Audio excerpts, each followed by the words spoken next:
Hi, I'm Bob McCoskrie and welcome to Family Matters. As we enter a new year, here's a quick preview of 10 key family issues that we'll be monitoring as your family watchdog. Number 1. Conversion therapy ban. The government will be keen to ram this bill through in the next month or so. Now, the proposed law is not about banning practices which are coercive, abusive or involuntary, or things like electric shock therapy. If it was, it would have near universal support for the bill. But the evidence shows that none of these things are happening in New Zealand. However, banning conversion therapy has expanded to mean stopping someone who experiences unwanted same-sex attraction or gender dysphoria, including children, from getting counselling or support of any sort that they may desire. And so the government wants to criminalise the discussion and practice of alternatives to puberty blockers, transgender surgery, chest binding and confusion for young people. And the government also wants to prevent people from getting help to live the lifestyle they personally choose, if that lifestyle is heterosexual or based on their biological sex. So while gender and sexuality is supposedly fluid, activists want the law to stipulate that it can only go in the direction that they approve. It will be illegal to question trans children. The bill as it stands will criminalise parental love, counsellors, carers, teachers, faith-based schools, the pulpit, and perhaps worst of all, consent. Your consent to determine the lifestyle you personally desire is irrelevant to these activists. The bottom line of this bill, what's the ultimate goal? Activists want to use the ban to attack the theology of Bible-believing churches. Don't be fooled. It's quite obvious what the aim is. The irony is that if this bill is passed, conversion therapy will still be legal. As long as you're converting someone to homosexuality or to be transgender, that will still be supported and endorsed by the state. Read more on this issue, freetolive.nz. Number 2. Hate speech laws.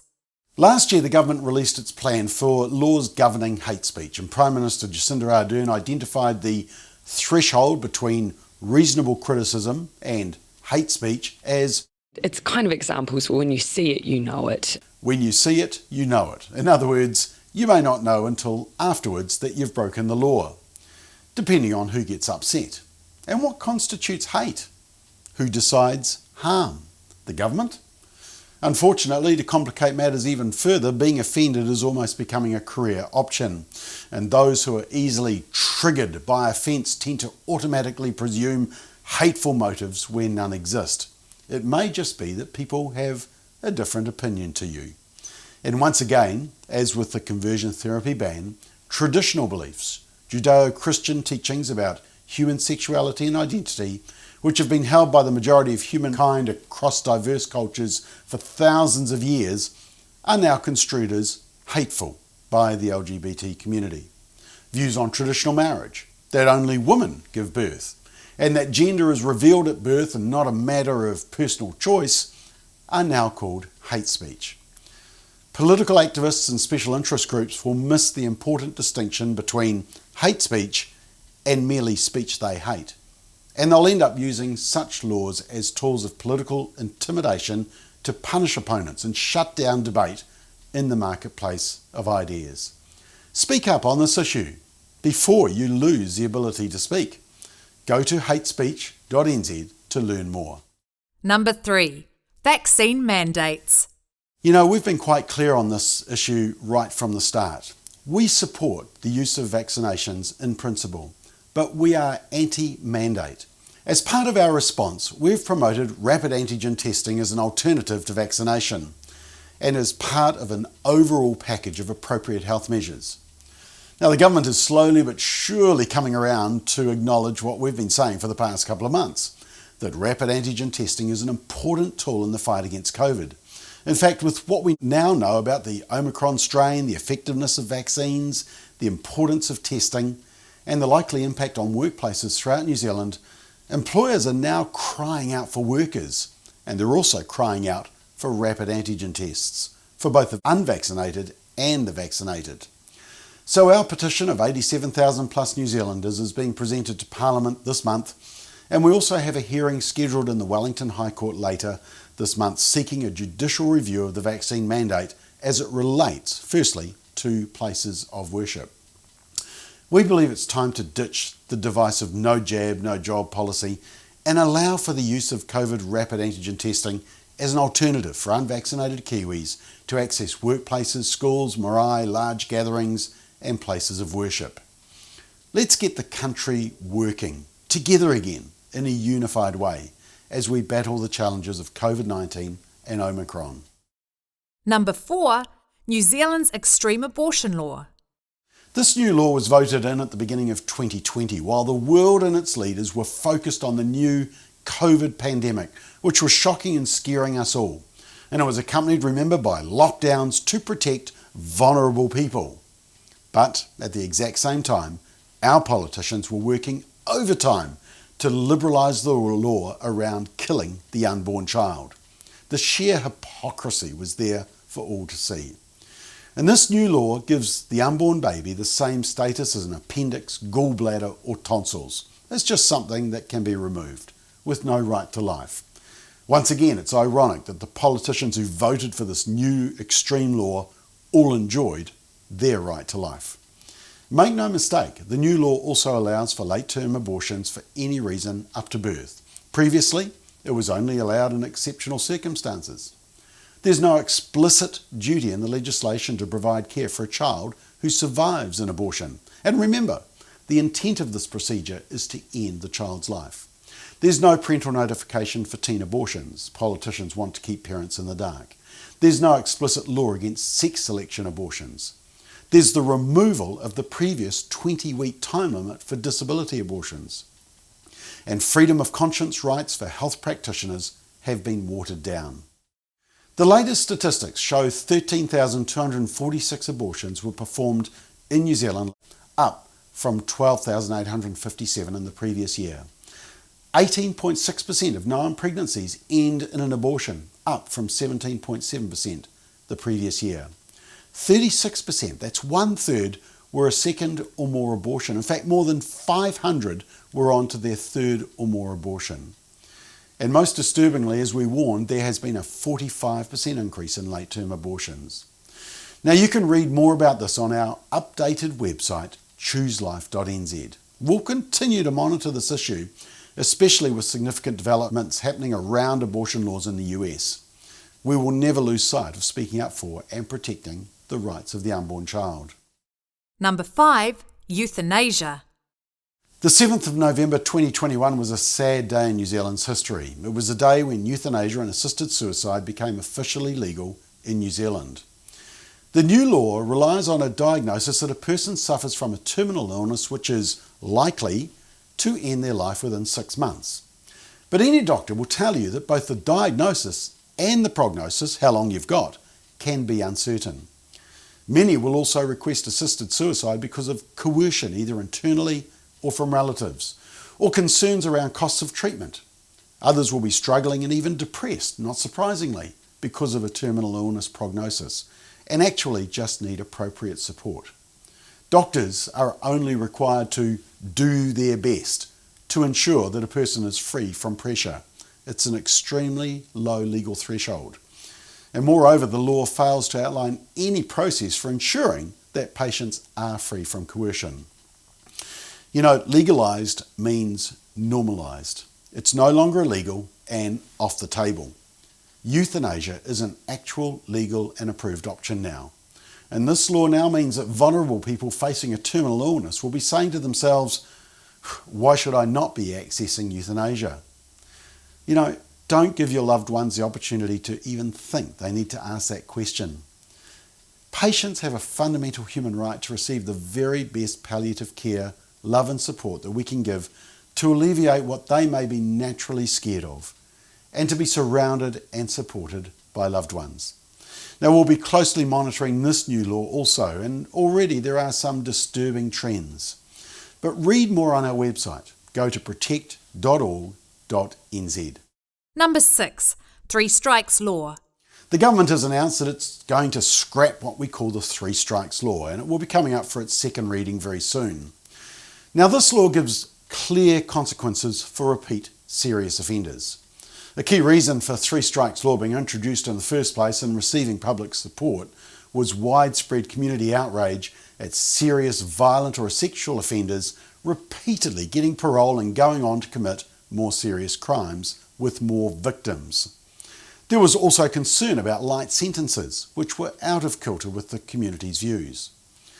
Now, three strikes operates on two angles. To those it can deter, it deters. To those it can't deter, it incapacitates for longer periods to protect the public. It's pretty simple. And criminals aren't stupid. They are well aware of the law and its consequences. The data indicates that the three strikes regime is actually targeting the serious recidivist offenders. The best and most obvious way to protect our communities from repeat violent and sexual offenders and from the disturbing increase in gun violence is to incapacitate the offenders. You can't commit crimes against families and communities if you're in prison. They're effectively been given two chances to stop their violent behaviour. Now, Labor and the Greens want to repeal the three strikes law while National and ACT support the law as it stands. Go to our website, threestrikeslaw.nz, for more information and to see examples of the type of offenders which the law is catching. You may be shocked by some of the examples of offenders and what they have done. Number 7, surrogacy and sperm donation. Now, the Law Commission has been reviewing surrogacy laws in New Zealand, but also a private member's bill by Labor MP Tamati Coffey to make surrogacy easier will be debated in Parliament sometime this year. And this bill will, amongst other things, make it easier to find surrogates and sperm and egg donors from a register. It may include some level of payment, and it would record some of the details of the biological parents who provide the embryo or the cells for the pregnancy. But surrogacy, even when done altruistically without payment, can objectify children and surrogate mothers and create lifelong emotional issues for both. Surrogacy and IVF also opens the door to sex selection and the prospective designing of children. In New Zealand, you can already choose a donor based on information around ethnicity, eye colour, height, education and personality. But what is it like to find out that your true biological father's only involvement in your life was the donation of his sperm? How do you deal with the feeling of loss and rejection from your biological mother who was labelled as your surrogate or gestational carrier? Is it normal that when you see someone who resembles you, you wonder if they're related? And what if the biological parent or parents don't want any contact? Children have a deep longing to know who they belong to, where they come from, and who they look like. This is a biological issue. Biology discriminates. It takes a mum and a dad to create a child. And children have a deep desire to know their mum and dad. And we should take all steps we can as a society to meet this fundamental need and right of every child. And we'd encourage you to take time to investigate this issue further. Go to our website, surrogacylaws.nz. Number 8, critical race theory. Simple question: if you have young children at school, do you want them taught that their race is the most important thing about them? Or that Māori and other people of colour are inherently oppressed and victimised? Or that New Zealand is systemically racist today? Or that white people are inherently privileged? Do you want your child to assign white students the status of privileged and assign non-white students the status of oppressed? Well, the Ministry of Education and the Teaching Council of New Zealand, they want schools to teach critical race theory. Parents, are they teaching it at your child's school? Have you checked? Don't let them politicise your local school. Keep critical race theory out of the classroom. Now, read up on this issue. We've got some great resources for you to help you understand this issue. criticaltheory.nz. Number 9, the war for drugs. Hey, if you thought the cannabis referendum in 2020 had settled the issue of legalising the drug for recreational use, you'd be hugely mistaken. As I've mentioned before, rust never sleeps.